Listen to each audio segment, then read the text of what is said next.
Sergio Oliva nace el 4 de julio de 1941 en Pinar del Río, Cuba. Curiosamente, su llegada al mundo coincidió con el Día de la Independencia en Estados Unidos.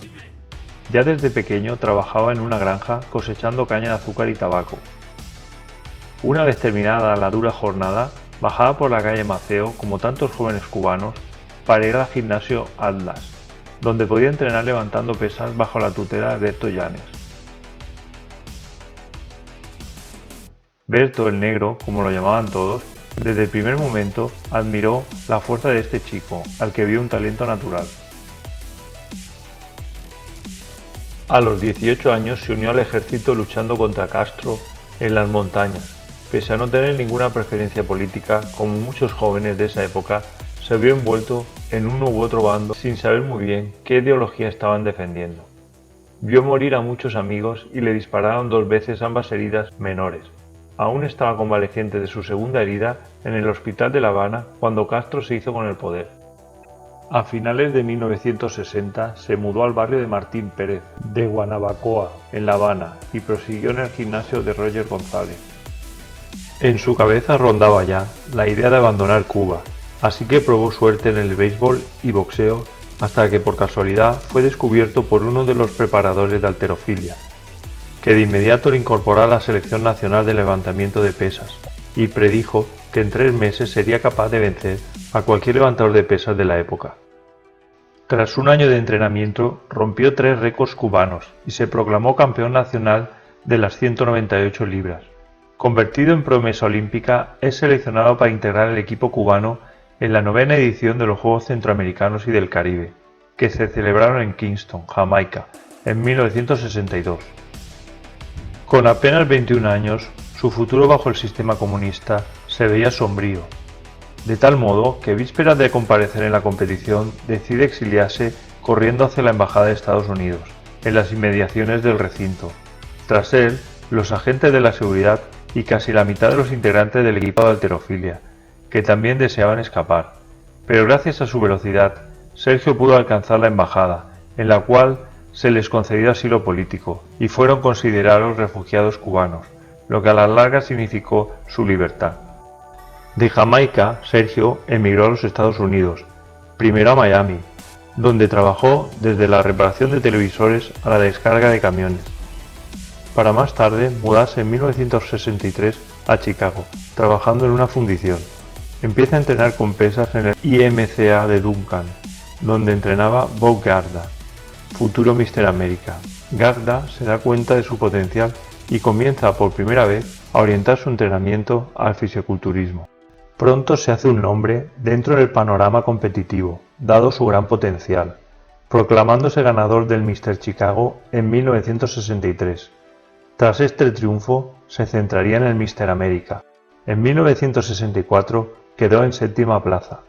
Al año siguiente consigue el trofeo al más musculado, quedando en segundo lugar en la categoría junior y cuarto en la general.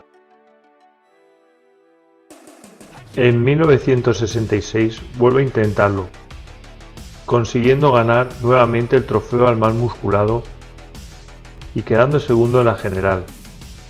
Es en este punto donde Sergio decide dar un cambio de rumbo a su carrera, sintiendo que era una pérdida de tiempo intentar el título de Mr. América, por sus matices racistas. De esta manera, pasó a competir en la Federación de Wader, la IFBB. Ese mismo año, en la Academia de Música de Brooklyn, se proclamaría campeón del Mr. Mundo, consiguiendo el trofeo al más musculado, así como a los mejores brazos del evento. Para el público no había duda que Sergio mostraba algo que los demás no tenían. En el Mr. Olympia ocupó la 4ª plaza, el año en que Larry Scott, después de su triunfo, anunció su retirada de las competiciones. Sergio se mostró masivo y con unas proporciones realmente sobresalientes, rozando los límites de lo humano. Tras finalizar la competición, Sergio pasó entre la multitud dando la mano y firmando autógrafos a todos los aficionados que se agolpaban a la salida del recinto. Es en ese momento cuando Sergio decide centrar su carrera en el culturismo e intensificar sus entrenamientos, firmando un contrato con Joe Weider. Esto le permitiría acceder a sus métodos de entreno y compartir información con el propio Joe. Estudia inglés en el Will High School y se nacionaliza ciudadano americano. Más tarde, y tras pasar el examen escrito, ingresa en el Cuerpo de Policía de Chicago, lo cual le deja más tiempo disponible para entrenar. En 1967, en Shaw Arena de Montreal, se proclama vencedor del Mister Universo de la IFBB, tanto en la clase alta como en la general. Ese mismo año, en Brooklyn, Nueva York, gana el Mister Olympia, el máximo galardón del fisiculturismo. Sergio había entrenado más duro que nunca. Había desarrollado abdominales e intercostales profundamente grabados, como nunca antes. Era más grande, más fuerte y se veía invencible. Este título le valió el apodo de El Mito, dado por el periodista Rick Wayne, debido a que en un tiempo récord llegó a lo máximo de este deporte, y hasta día de hoy no ha sido igualado por ningún fisiculturista. Comenzaba el reinado del llamado Dios de Ébano. Durante los siguientes 3 años no tendría rival sobre el escenario. Su definición, musculatura y tamaño eran inigualables, y el futuro de momento se mostraba sin rivales aparentes en su categoría. En el Mister Olympia de 1968, Sergio se alzó con el título sin oposición y se embolsó los $1000 de premio, por segunda vez consecutiva. Sus contendientes más directos, como Harold Poole, Dave Daver, Chuck Slade o Arnold, no se presentaron, cada uno por diferentes motivos. Como Arnold, que pese a anunciar que iría, finalmente priorizó su asistencia al evento de la Nava. Dave Damper tenía compromisos en el cine. Harold no pudo prepararse debido a su nuevo cargo de seguridad en una famosa discoteca neoyorquina. Chuck Sipes, recién logrado el Mister Mundo y habiendo realizado pruebas de fuerza, no estaba al 100% físicamente debido al desgaste de las mismas y prefirió no rivalizar con un colosal Sergio. Pese a la falta de rivales, el público nuevamente enloqueció ante la rutina de este coloso del músculo. Al año siguiente, en 1969, nuevamente en Brooklyn, Nueva York, se verían las caras por primera vez los dos colosos del momento, Arnold y Sergio, elevando las expectativas de este evento al máximo. El entarimado rebosaba músculo y volumen como nunca antes. Arnold venía de proclamarse el día anterior campeón del Mister Universo de la IFBB y se veía con fuerzas para derrotar a Sergio, su gran rival. En el pasillo que lleva al escenario, Sergio mostró su monstruoso físico, esculpido a base de hierro, el fenómeno muscular de la generación Wader, dejando claro a Arnold que aún no era su momento. La voz de Bud Parker resuena en el recinto. Arnold Schwarzenegger posará para el título de Mister Olympia. Con su pose de doble bíceps, hace el silencio entre el público, y así una tras otra, con su rutina demostró que estaba ahí para ser un duro rival. Pero según palabras de Sergio, el público vería algo que no podría creer. Sobre el entarimado se vio más grande que nunca. Se movió como una melodía, alzó sus brazos al estilo típico de Sergio y no hubo discusión posible, coronándose por tercera vez consecutiva Mister Olympia. Tan aplastante fue su victoria que alguien comentó que si Arnold se llevara el título, la vida de los jueces no valdría un centavo. Pese a su victoria, Sergio sabía que tenía en Arnold un duro rival para el siguiente año, con lo que intensificó su entrenamiento y rutina buscando derrotar por segunda vez al Robbie austriaco.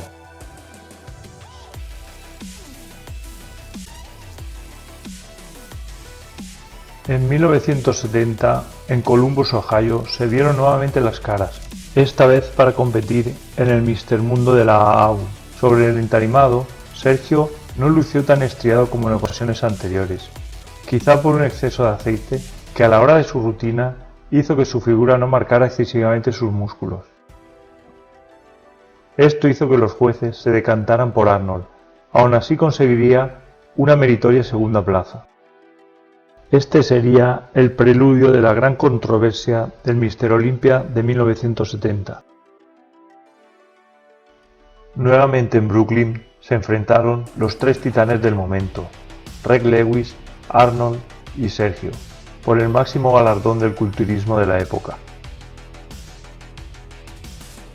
Sobre el entarimado, Sergio y Arnold, una tras otra, van replicando sus poses, a cada cual más masiva y musculosa.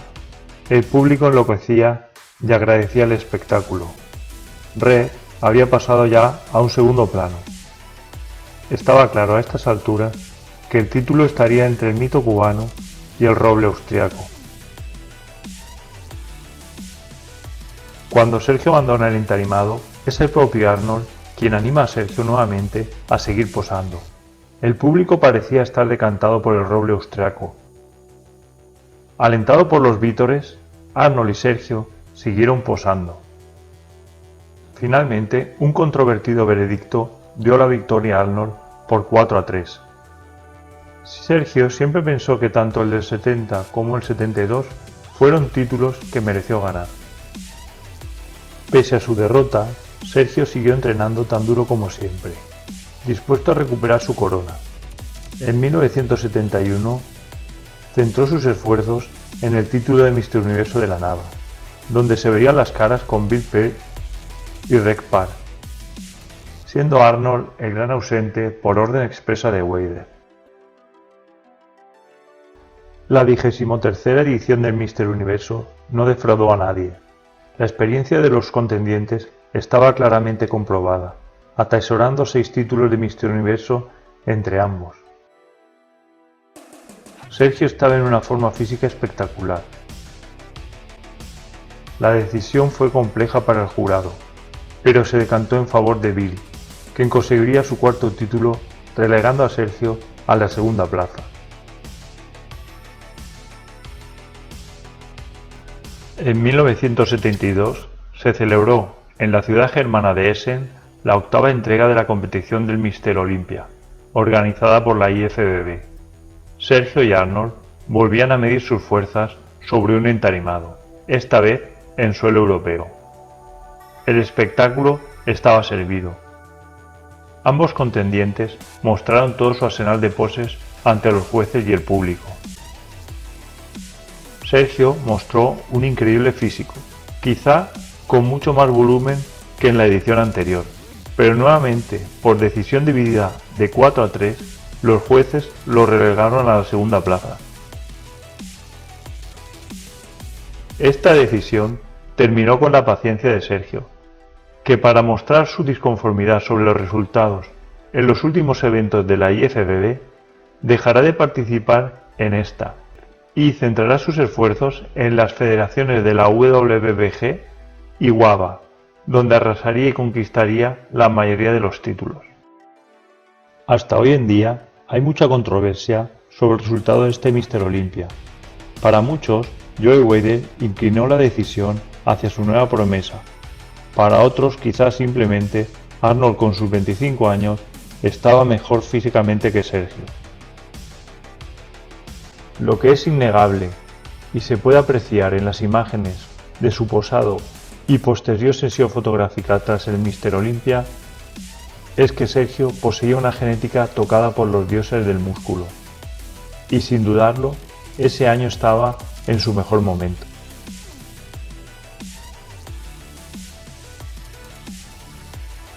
Tras abandonar la IFBB, conquista numerosos títulos de Mister Olympus en la WBG y Pro Mister Mundo de la WABA, donde fue uno de los máximos exponentes en dichas federaciones, desde 1973 a 1981, consiguiendo un reconocimiento aún mayor.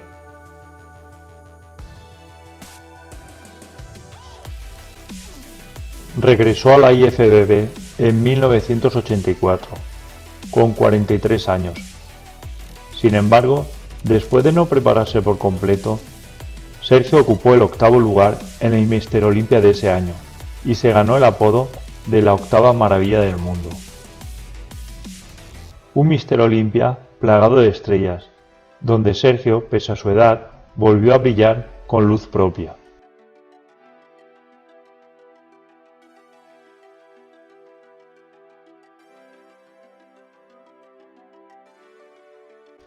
La última competición de Sergio Oliva fue en el Míster Olympia de 1985,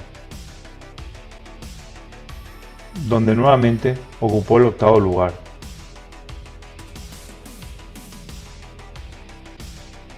En una época que empezaba a ser dominada por otro dios de ébano, Lee Haney. Pese a todo, ambos resultados deben de ser evaluados como memorables.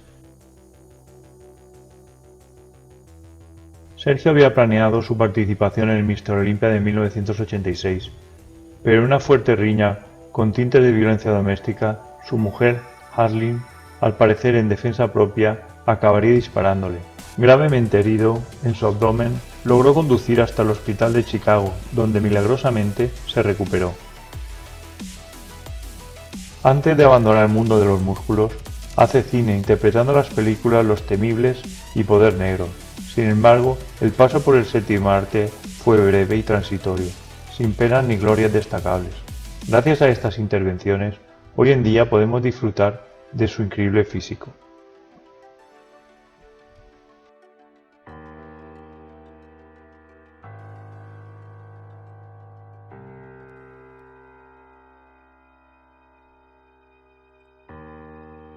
Sergio trabajó duramente a lo largo de toda su carrera en el culturismo. Pasaba largos días en la fundición y de seguido entrenaba aún más duro en el gimnasio de 3 a 4 horas. Su ética de trabajo fue incansable. Es considerado el hombre con el cuerpo más esbelto del siglo XX, el primer campeón latino y negro en alzarse con los títulos de Míster Universo, Míster Mundo y Míster Olympia, y el único contendiente que pudo derrotar a Arnold en 2 ocasiones. Se comenta que la dieta de Sergio era básicamente comer todo lo que quería, incluso antes de las competiciones. También era normal verle entrenar mientras para hidratarse bebía café. Según Sergio, le daba la energía y le hacía sudar. Deportista único, con un cuerpo esculpido y modelado por el duro trabajo, era considerado un auténtico prodigio físico de la naturaleza. Sergio fue conocido como el Mito, un mito desconocido en su Pinar del Río, ciudad que le vio nacer, a la que amó y nunca olvidó. Falleció a la edad de 71 años, víctima de un fallo renal en Chicago, el 12 de noviembre de 2012, dejando atrás 2 hijas y 2 hijos, uno de los cuales, Sergio Oliva Jr., actualmente intenta abrirse camino en el fisiculturismo al igual que su padre. Sergio Oliva fue uno de los mejores culturistas de su época y, sin duda alguna, el más humilde de todos ellos. Trabajó intensamente 10 horas diarias, tras las que entrenaba otras 3 de forma brutal, con el único propósito de abrirse paso en el culturismo. Mientras todos los culturistas acudían en masa a la costa californiana en busca de sol y glamour, Sergio se mantuvo firme y fiel a quien era, en el frío y duro Chicago. Nacer en Pinar del Río, Cuba, donde el culturismo estaba prácticamente prohibido, y llegar a conseguir 3 títulos de Míster Olympia es casi un milagro, que demuestra que con determinación y trabajo el culturismo somete a las convicciones humanas al absurdo. Por todo esto, Sergio Oliva formará parte siempre de la Golden Era del culturismo y tendrá siempre un lugar destacado entre los máximos exponentes de esta época, permaneciendo su recuerdo en el corazón de todos los amantes de los hierros. Si sientes la pasión por los hierros y te ha gustado, no dudes en suscribirte a nuestro canal y darle a la campanita.